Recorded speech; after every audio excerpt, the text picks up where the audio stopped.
कक्षा 10वीं के एमपी बोर्ड के विद्यार्थियों, देखिए आज के इस वीडियो में मैं आपको त्रैमासिक परीक्षा के लिए हिंदी का सेट ए यहाँ पर कवर कराने वाली हूँ प्रॉपर सॉल्यूशन के साथ में। ठीक है, बिल्कुल आपको चिंता नहीं करनी है। 3 सेट रहेंगे, सेट ए, सेट बी और सेट सी, जो कि आपकी प्रश्न बैंक से ही जो आपका पेपर बनेगा ना, उसी में से सिलेक्टेड क्वेश्चन 3 सेटों में दे रहे हैं। तो आप समझ लीजिए आपको सोने पे सुहागा यहाँ पर मिल रहा है। ठीक है, तो चिंता आप बिल्कुल ना करें, अच्छे से तैयारी करें। 3 सेट रहेंगे, तीनों सेट आपने यदि वास्तव में कर लिए तो समझ लीजिए अपनी नैया पार हो गई। ठीक है, आपने अपना पेपर सोल्व ही कर लिया, क्योंकि हमने जो आपकी प्रश्न बैंक है उसी में से ही प्रश्न यहाँ पर बताए हैं। ठीक है, तीनों सेटों में आपको दिए हैं। तो देखिए पहला प्रश्न है, हिंदी साहित्य का स्वर्ण युग कहलाता है। तो हिंदी साहित्य का स्वर्ण युग क्या कहलाता है? भक्ति काल। ठीक है, दूसरा है, रीतिकाल की रचनाओं का प्रधान विषय है। तो रीतिकाल की रचनाओं का प्रधान विषय क्या है? श्रृंगार वर्णन।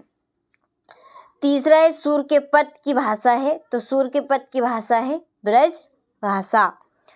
देखिए बोध काव्य से लिया एक प्रश्न यहाँ पे, रसात्मक वाक्यम काव्यम परिभाषा किस आचार्य की है? तो ये है आचार्य विश्वनाथ की। ठीक है, इन्होंने दी थी।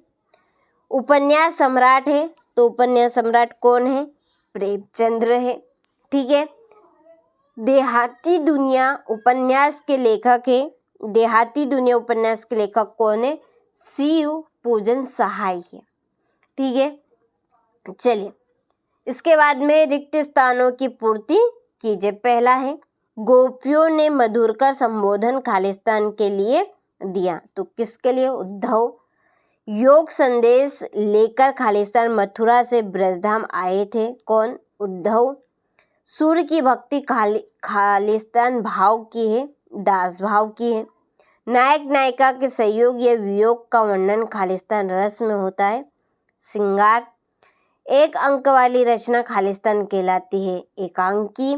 और विद्यालय शब्द में खालिस्तान संधि है, स्वर संधि। ठीक है, स्क्रीनशॉट ले और अच्छे से आप कंप्लीट करें। चलिए बढ़ते हैं अगले प्रश्न की ओर। सत्य सत्य लिखिए। गोपियों कृष्ण द्वारा चुराए गए अपने मन को वापस मांग रही है। तो ये है आपका सत्य। ठीक है, इसमें आएगा आपका सत्य। दूसरा है, उद्धव का संदेश सुनकर गोपियों की विरह अग्नि बढ़ रही है। तो ये भी सत्य है। तीसरा है, वीर व्यक्ति अपनी प्रशंसा स्वयं करते हैं। बिल्कुल गलत बात है, वीर व्यक्ति स्वयं अपनी प्रशंसा नहीं करते, वो तो अपनी, ठीक है, वीरता को युद्ध क्षेत्र में बताते हैं।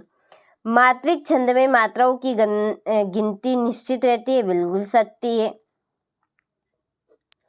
बाल गोविंद भक्त कबीर को साहब मानते थे। तो ये भी आपका सत्य है। और छठा है, भोलानाथ को मैया की गोद से निकलकर बाबूजी की गोद में शांति मिली।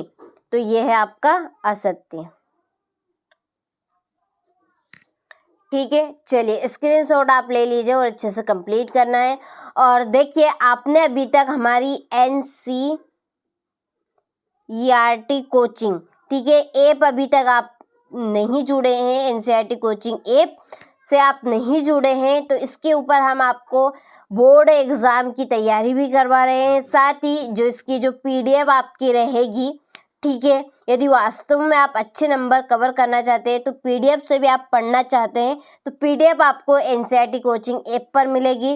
तो NCERT कोचिंग ऐप आपको कहाँ पर मिलेगी? प्ले स्टोर पर आप सर्च कीजिएगा, NCERT कोचिंग नाम से ऐप आ जाएगी, उसको आपको डाउनलोड कर लेना है। ठीक है, डाउनलोड करने के बाद में जब जैसे ही आप ओपन करेंगे तो रजिस्टर करने का ऑप्शन आएगी, उसमें सारी चीज़ें आपको फिल करनी रहेगी। ठीक है, डिस्क्रिप्शन में नंबर दिए हैं, किसी भी तरह की यदि आपको प्रॉब्लम आती है तो आप उन नंबर पे हमें कॉल कर सकते हैं। ठीक है, इससे आपको फ़ायदा ये मिलेगा कि आपको इसकी पूरी PDF सॉल्यूशन की मिल जाएगी, ताकि आपको उसको रीड करने में ज़्यादा दिक्कत नहीं होगी। ठीक है, आप जल्दी से कवर कर लेंगे। तो आप इसकी PDF लेना चाहते हैं सेट ए की, तो NCERT कोचिंग ऐप डाउनलोड कर लीजिएगा प्ले स्टोर से। इसके ऊपर हम आपको साथ में वार्षिक परीक्षा की भी तैयारी करवा रहे हैं। ठीक है, चलिए तो बढ़ते हैं इसकी जोड़ी की ओर। तो देखिए जोड़ी है आपकी पहली, पर परशुराम के गुरु। पर परशुराम के गुरु कौन है? भगवान विष्णु है। सूरसागर, सूरसागर है सूरदास, ये आपकी दूसरी। पानवाला, पानवाला खुश मिजाज आदमी था, ठीक है, पानवाला खुश मिजाज आदमी था। बाल गुण भक्त पाठ की विधा, ठीक है, ये रेखा चित्र इसी के सामने। माता पिता, द्वंद्व समास है माता पिता में, ठीक है, और 11 होना, एकता में शक्ति, ये आपकी छठी। ठीक है, स्क्रीनशॉट आप ले लीजिए, बढ़िया से कंप्लीट करना है। इसके बाद में है एक वाक्य में उत्तर। पहला, पद्य साहित्य के इतिहास को कितने भागों में विभाजित किया गया है? तो 4 भागों में किया गया है। कितने भागों में? 4। आदिकाल, भक्तिकाल, रीतिकाल और आधुनिक काल। ठीक है, सूर के पदों में तेल की गागरी कहकर किसे बुलाया गया है? तो उद्धव को बुलाया गया है, उद्धव के। रस किसे कहते हैं? तो रस किसे कहेंगे? तो काव्य को पढ़ने सुनने, ठीक है, यहाँ पर मैं लिख देती हूँ, काव्य को पढ़ने सुनने और या देखने से जिस आनंद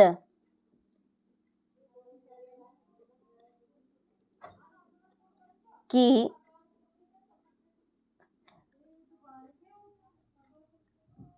अनुभूति होती है उसे हम क्या कहते हैं? रस कहते हैं। ठीक है, अनुभव किसे कहते हैं? इसके बाद में रिपोर्टेज किसे कहते हैं? सॉरी, रिपोर्टेज नहीं है, रिपोर्टार्ज है। क्या? रिपोर्टार्ज की भाषा का शब्द। रिपोर्टार्ज कौन सी भाषा का शब्द है? तो ये फ्रांसीसी या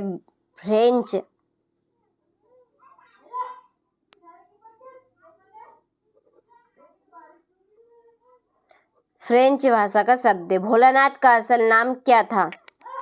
तो भोलानाथ का असल नाम था तारकेश्वर नाथ। तारकेश्वर नाथ। ठीक है, चलिए तो यहाँ से आप बढ़िया से स्क्रीनशॉट ले और अच्छे से कंप्लीट करना है। ठीक हो गए। इसके बाद में देखिए छठा प्रश्न है, रीतिकालीन कोई ही 2 कवियों के नाम, उनकी एक रचना के नाम लिखिए। ठीक है, अथवा इसका नई कविता की कोई 2 विशेषता, ये प्रवृत्तियाँ लिखिए। प्रवृत्ति का नाम से आ सकता है, ये विशेषताओं के नाम से आ सकता है। 7वां है, सूरदास की काव्यगत विशेषताएं लिखिए। तुलसीदास की काव्यगत विशेषता बतानी है। 8वां, गोपियों द्वारा उद्धव को भाग्यवान कहने में क्या व्यंग निहित है? 9वां, राम के स्वभाव की कोई 2 विशेषताएं लिखिए।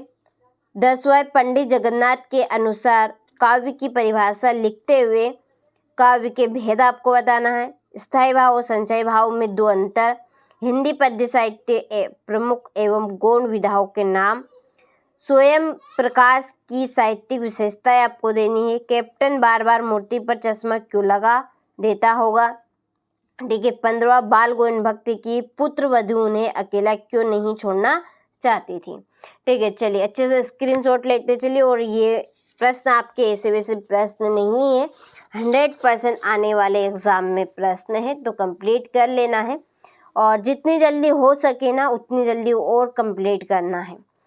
ठीक है, ये आपका 19वां, अच्छे से स्क्रीनशॉट ले।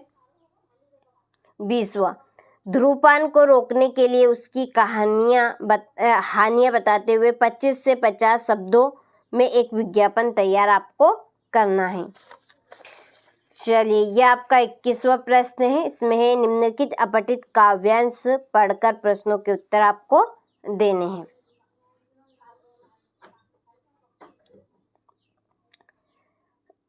अपने नगर के नगर पालिका अधिकारी को अपने वार्ड में व्याप्त गंदगी को दूर करवाने हेतु शिकायत पत्र आपको लिखना है। और लास्ट है 23वां, निम्नलिखित में से किसी एक विषय पर रूपरेखा सहित प्रारंभिक निबंध आपको लिखना है। ठीक है, ये निबंध है, ये सारे निबंध आपके मोस्ट इम्पोर्टेंट, इन्हीं में से आपका एक निबंध आने वाला है।